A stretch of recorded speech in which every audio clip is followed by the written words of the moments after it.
I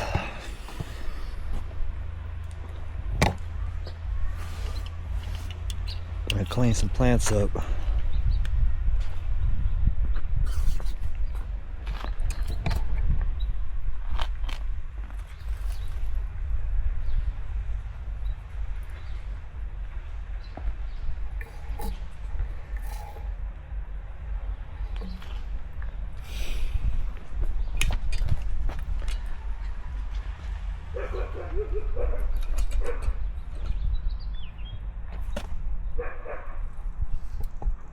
How the onion looks before it starts bolting, creating the seeds.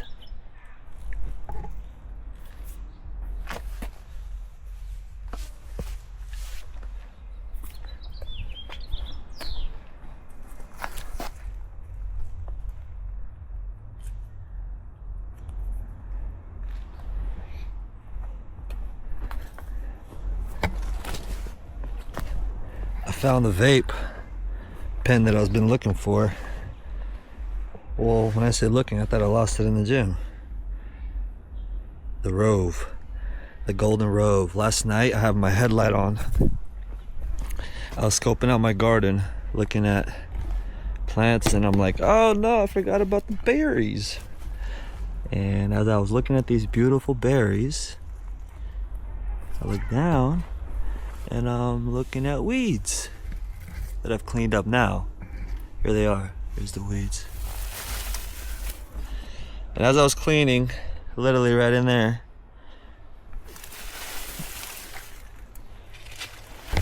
right up in there, I'm yanking the weeds in this pen. Flips up right there. I couldn't believe what I was looking at. I was mesmerized. It was one of those moments in life.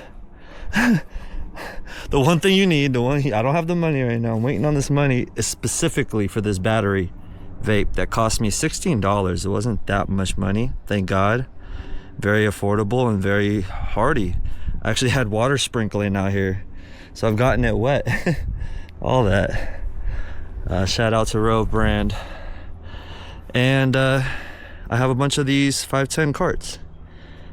That is for sleeping medication. Indica Downer. It's my mood stabilizer. And it just comes out, unscrews, 510 thread, little Kartsky. Come on. I'm gonna do it carefully. There you go. Boop. The battery helps heat it up. And the oil gets heated to the right temperature. There's different settings.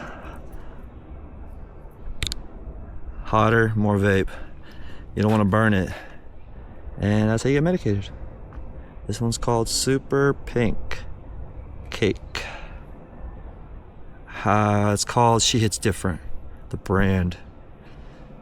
Really cool. Bada bing, bada boom. Custom view. Look at that. Bam.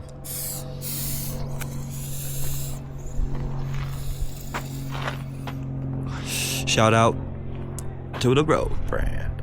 Oh God, I love you guys. Your oils are amazing. Your pods are even better, I'll be honest. I don't know if it's the the diamond spectrums or what you're extracting, but it is magical. All right, well, back to this garden.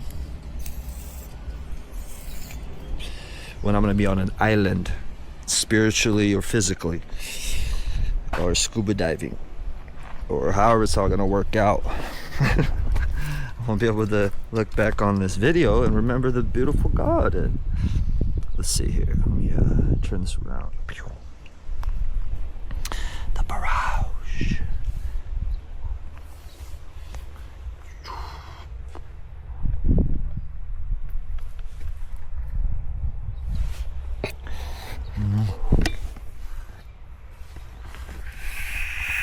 Cleaned it up quite a bit.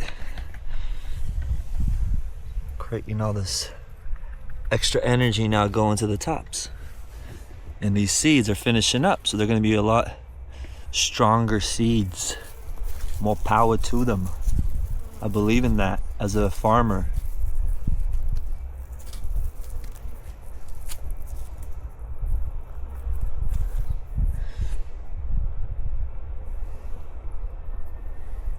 Smaller pods compared to this blue barrage that I pheno hunted. I pheno hunted this before this. This is F2, second year, second seeds. These are F5s, 5 years into it. And now this year I got both of them growing, white and like a purplish blue. And then this is the original. You see how perfect colored it is? I've got one that's a pink. It's got a pink stripe in it, and it comes out to like close to almost all pink. That's something I've developed. I see it pop out once in a while, but I've got the whole barrage plant that comes out looking like this. There it is, close to it. But it has to be like the whole dang plant. Close to it, yeah. Hope I know what I'm talking about. I've never seen it, so this is like my first time seeing all this. And this is the blackberry that's growing on this fence, and this is a shoot that's coming out from it right there. And this is only in what, end of May? It's already 6 feet tall. In 2 months, 6 feet. Imagine 4 more months growing up to that mulberry. How cool would that be?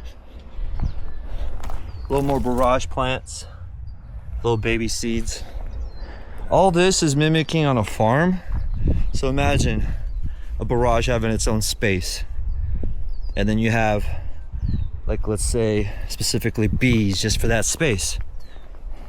Because I wouldn't want maybe barrage pollinating with something else. So the farm would be able to organize it a lot better. Not that you didn't see the big picture, but that is the point. Not everybody even is looking for that. So this is cool right here. This is all Lunix lettuce. The hardy lettuce that I've been growing and breeding since 2019, Baker Creek Farms. For the dark color, of course, the tissue, very delicate and soft, and the quality, the density that you can grow. Because it grows up, not just like a lettuce where it's all hedgy. So this lettuce is born to grow up. And then beyond all that, as it's bolting, when I say bolting, creating seeds, which is a perfect example right here. This is the biggest pheno I've ever seen. When it's creating seeds and bolting like this, it starts to harden up this tissue. Well, this plant still stays tender and soft. As it's creating the seeds up top, that's what I usually do when I pick it, is start eating the leaves from the bottom. And as you're cleaning its way up, you've got babies coming up for later. Anyways, very sticky too. It's like a milky-ish texture. So all this is from seed. For its delicate, beautiful, tender leaves, color purple, Sacramento Kings. Look at the brightness on it.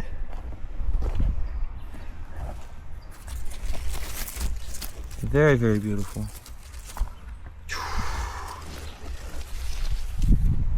And I love this strawberry from Siberia. The beautiful lady that blessed me with it. Clean some of these shoots up.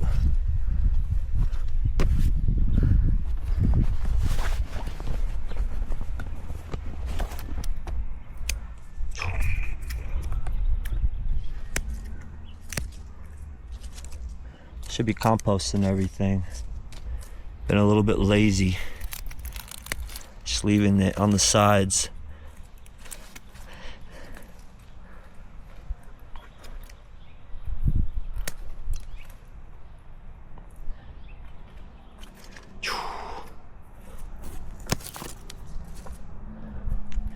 All right. Now I got these runners. These runners are coming in. Oh, there's some that are growing already in here. There they are. Oh wow, they're taking way off. Let's follow it. There's the end. I got a runner here. That's the next one. and it's growing. There it is. We found it. And then this came from here. Whoop. How cool is that? Now here's the mama. And the mama's sitting in a small pot. Right, you see it? So I can always pull it out, yank it out. That's sitting in a bigger pot. And around that, in that bigger pot, I got this Lunix lettuce. And I can start more babies, runners. Whether it's gonna hit the ground, whether that's gonna start another runner, the whole concept, you understand. Now the question is, where's my strawberries? Some are not giving me fruit, or any of them actually. I've only had one piece of strawberry since I've started working these, but I just started working them. You wanna give them some time.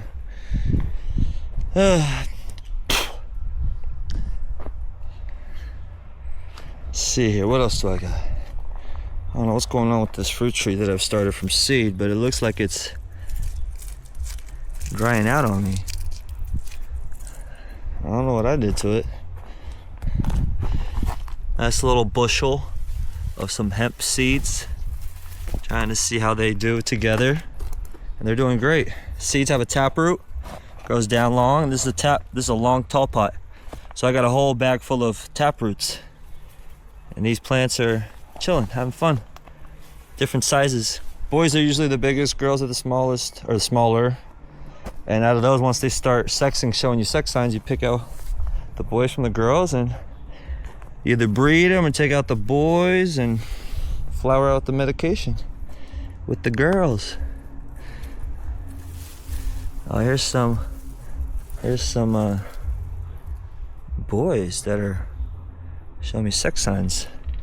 My next question is, are these all girls then? Because girls will take an extra week. Oh, this is a girl for sure here.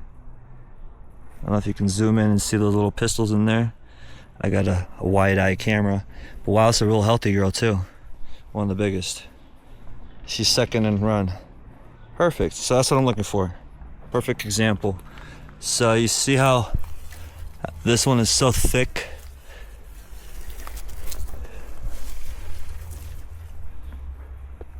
I don't know if you can see it. All right, so that one, that's the girl. You see how that's thick? Imagine that flower now all of a sudden producing flower and density. Right? We're talking volume rocks. And then this is a little more fluffier. That's the biggest one in line. You see how you can see through it? Fluffy. This, you see how you can't see through it? And that's a female. Money. So for the space environment, let's say you had one tube, right? Let's say you had a 4-inch tube by 4 feet. And that's all you could grow in this little tube. That's a self-greenhouse tube. And it flowers for you and it's flying around in space, right? Well, what are you gonna grow? Are you gonna grow something you can't see through? It's gonna turn into a gold rock? Heavy? Or a perlite? A little air through it. That is the question. How tight of a nug are you growing? And what are you breeding for the future?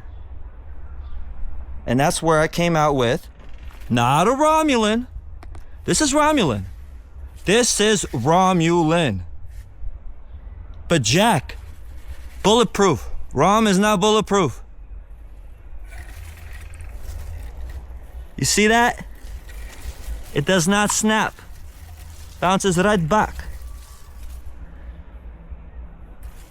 Anyways, let's see if this one does that. So I'm gonna snap. Nope. Rabba. Alright, anyways. Having fun with it. Jack was a snapper. Rom was so delicate, but it never came back. Too delicate. And then Strawberry Cough gets credit for the seeds. Well, the male seed. I needed a seed. And I'm not just saying it like that. The male is, this is Strawberry Cough. Strawberry Cough gave me the canopy. The branching. Jack is this. That's Jack. So that's Jack, but without all the bush. Jack with lollipops. strawberry cough.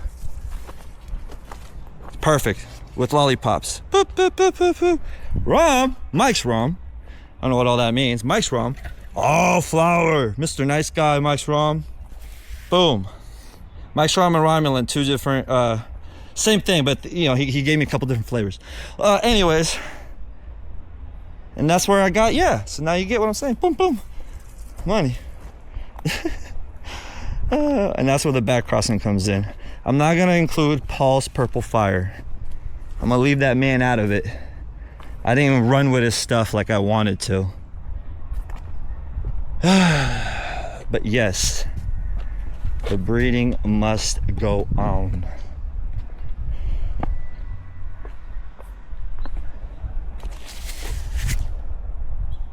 ARC, American River Grapes.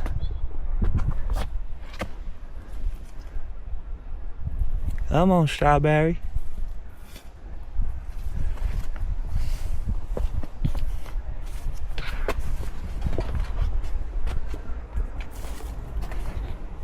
More strawberries.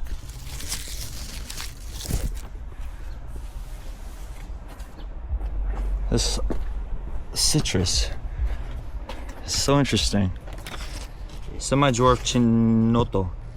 I really want her in the ground, but I have no room already. I'm working what I got. So I'm working her in this 50-gallon tall pot.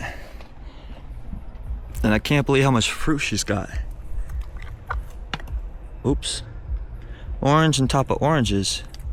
Some are falling off as I'm touching them. Maybe you stop touching them.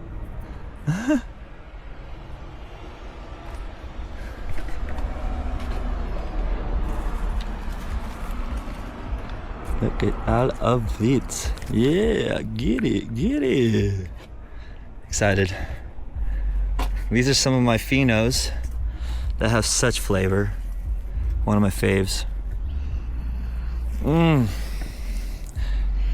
Oh, Mystic. I gotta give Mystic some credit. That's the other seed. The Biker Boys. She was pretty cool. She had a boob job. Like 50 years old. I didn't touch her. We've never touched. But she gave me some sexy seeds. It was a beautiful thing. Alright, anyways. Oh yeah, check this out.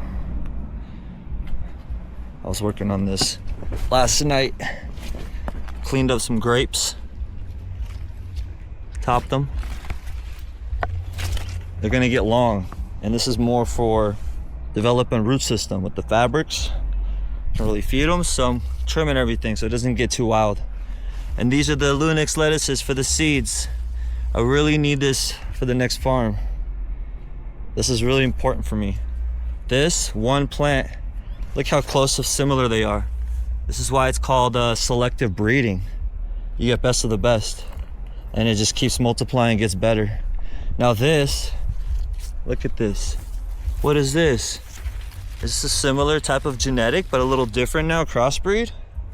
You understand where I'm going with this? Because this has this resemblance, but they're different tissues, textures, and looks and everything. So just really having fun with pollination. People never let it bolt like this, or even keep the plant, they'll just chop it. I'll collect the seeds and let this still grow out. And it all comes down to foiler feeding.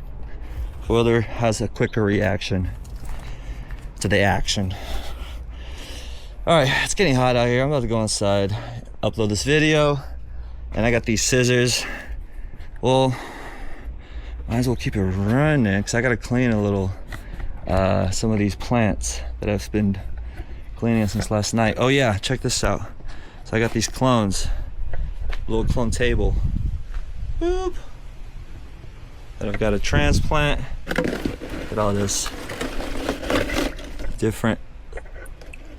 Well, that's all thyme. Thyme or thyme? What do you want to call it? There's like, I don't know, 40 plants in there. Big ones. Or I can chop them up into little singles. Depends how you want to propagate it, and you got to make sure you feed it. I got some rooting gel. You got to give it rooting stuff, rooting food, or you're wasting your time. Way too long. Here's rose cuttings. These take about 12 weeks to get going. If you were gonna, let's say, transplant them and put them somewhere else, other than that, you don't touch them till next year. If you're really gonna do it right. Same with these.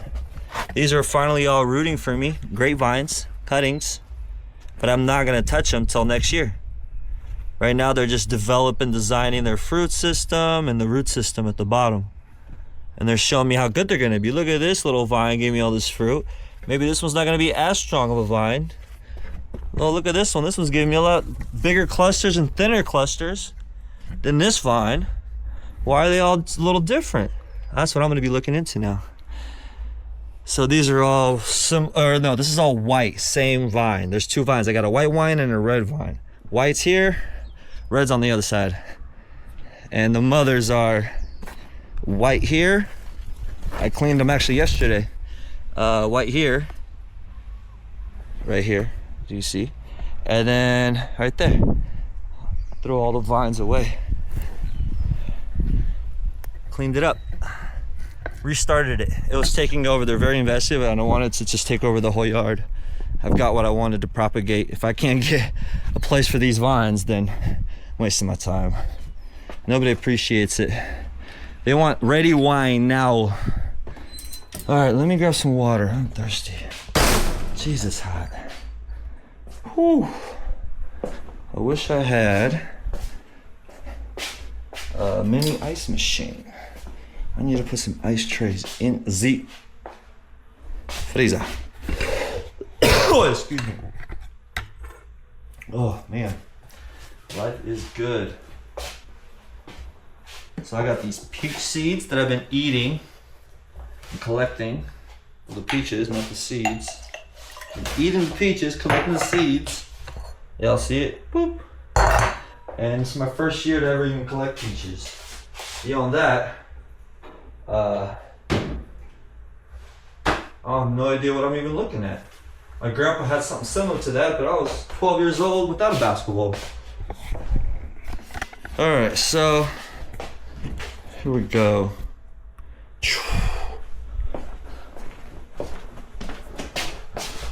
Got two.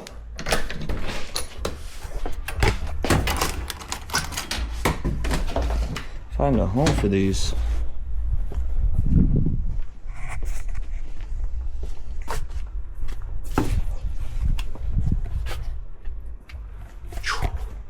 These opiate lettuces are getting taller than me, close to 7 feet now. Unreal. And it's only May. What does that mean?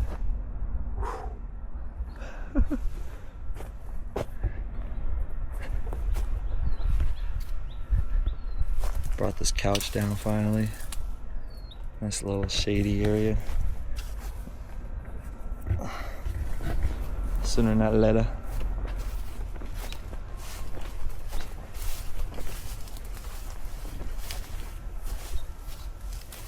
Here's one of the peaches that came in first. It's like a flat peach. This is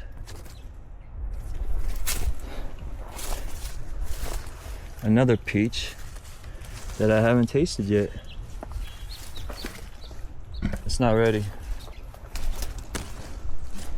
I'll let it ripen up still. I don't want to rush it. They're bigger, thicker. It's called Eve's Pride peach. This is the cherry. It has a whole story to it. I actually transplanted the original, took the original cherry out. It was a big 25-year-old cherry that wasn't giving me fruit and sitting too close to the fig. Put it on Craig's, guy came out, not racist, but I call him super Mexican. It was unbelievable what he did. Back in the day that I didn't understand about grafting, getting this and that, I just wanted it out of here, which was a good choice. I wanted to give this fig full benefits. This was another tree that finally died off as well. Anyways, with this said, took out the cherry and it came back 7 years ago and I transplanted it over here. I believe it's a sour cherry. This is it right now. This is the same. So this cherry that used to be 20, well, this is from a root. First off, the whole damn tree came out. So there was a running root somewhere that brought out another cherry 7 years ago from the original big 25-year-old cherry. Big, huge stump, right? I brought it over here because I didn't want it growing there again. Now there's another one. That's what I was getting to. Now there's the third one. That's like the third year now it's growing. This is, like I said, the 7th, 8th year. Lost a little bit of count. And the cool part is, it's been giving me a few cherries, but not much. It's got fruit on it, but it's a stone fruit. And it's from seed root. I don't even know what that means. I mean, it's even more powerful than from a seed. Because if you're gonna graft, I'm getting it more into grafting. From what they're saying, you want it from a seed. You don't want it from a clone. So that's gonna be the cool part, is playing with it eventually. I've been trying to do a little grafting right here, as you can see. But it's all bad. This whole thing died on me. So yeah, this is doing great. And I can't wait to start grafting onto it next year or fall. And then this is the Japanese plum right next to it.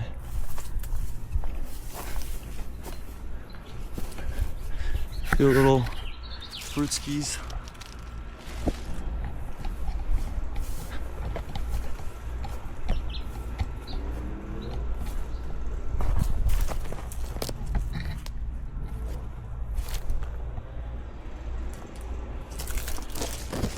I'm excited for these, very tangy.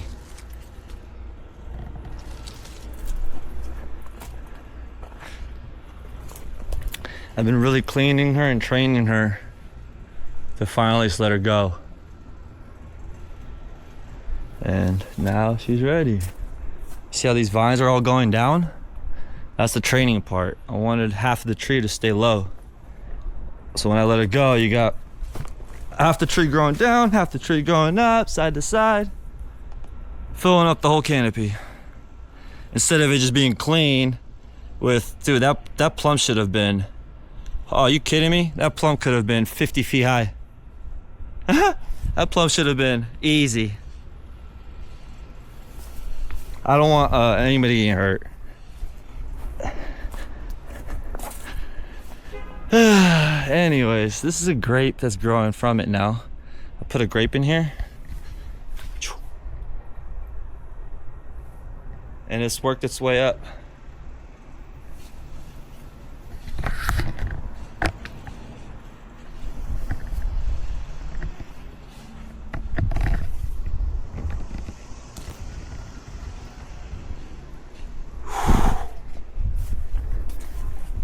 Fig from seed that I started from this tree.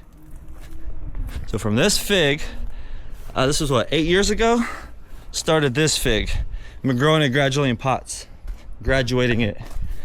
It eventually ended up in one of these big ones. And that big pot, that tree is literally sitting in that pot right now. If you're gonna go dig that hole, that was the whole point of that fabric pot. You can just, you don't have to touch the root system, and a fabric pot won't let the roots circle up. You don't want to put in the ground a root system that's circling. The root will keep doing what it's doing and circling. It's gonna choke itself. So the fabric pot gives it that perfect root system, and it's fabric. It's gonna, you know where I'm going with this? It's not plastic. Soon it's gonna be biodegradable plastic somehow. I mean, I don't know how we're all gonna work that out, because you don't want the root system to circle. Plastic helps the root system start circling. But anyway, I'm sure there's gonna be a way to figure it out. It's already hurt my head. So that is the view of the front and the back. And I'm excited for this peach. It's looking really, really tasty. Excuse me, they have been. The first ones, the flat ones, are my favorite, super juicy. These are good, I like them. I wish they were a little more sweeter, but I'm picking them a little early because there's so many, and I'm trying to get my hands on as many as I can to figure out how are they even ripe, because you know how fruit's got to lay around. So today was my first official pick of this one, and so seeing how long they can lay around, I'm knocked out. Well, the first ones are more ripe, so I've eaten about 10 of them already. Oh yeah, I gotta put those seeds in the ground on the patio. So they've been not only tasty and crunchy and all that, they're gonna be great for drying. They're filling. It's not a big peach, but I've noticed that semi-dwarfs, dwarf fruit, they get a bad name for being small, but they're very fruity. They're very filling. It's weird. It's like they have extra superpowers. And the other thing about a super dwarf or a dwarf tree, it's all fruit, right? Regular fruit trees, I mean, yeah, you got fruit, right? And there might be 2-3 times bigger because you have such a big tree giving it so much food into one fruit. But the whole dang fruit tree is all peaches. So it's so heavy, it's falling down. That's the other thing. You gotta keep it in like a cage. Wow. Yeah. Man. It hurts to eat so good. You know that feeling? I gotta set it down. Maybe you have an unlimited, but you don't want to get a sick stomach. You just want to keep eating it. Oh my god. That's funny. Well, that peach, she hits hard. She is different. She hits sweet. See it, very juicy, very nice, super pink. Well, hopefully I'll enjoy the little oh my god.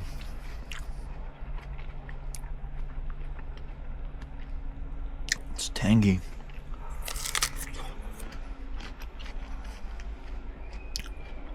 Feels like it's dry, but it's not. Super juicy. When you first bite into it, it's like, oh shoot. Crunchier than an apple.